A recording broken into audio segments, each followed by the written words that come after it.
蘇耀經係軟件設計公司嘅執行董事。2000年喺科技股熱潮之下，公司喺創業板上市，招股價係1個2毫3。知唔知而家做緊幾多錢知唔知？毫零嘅啫係嘛，都唔係好知啦，冇毫幾子添啊！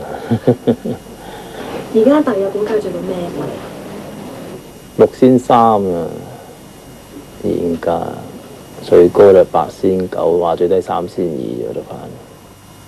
當年公司上市市值大約7億，5年幾嚟蒸發咗9成半。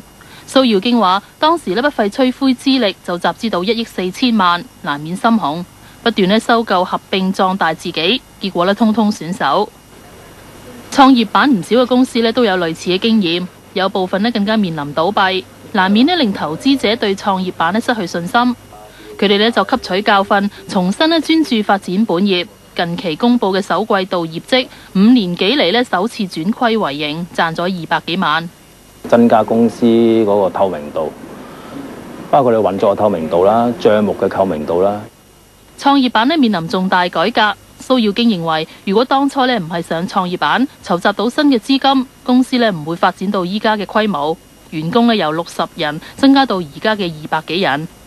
知道我哋個未來發展，知道我哋過去嗰個盈利情況，知道我哋而家現金流嘅情況。因為而家睇到我哋啲客戶咧，亦都由以往幾萬蚊嘅生意咧，係越嚟越大嘅。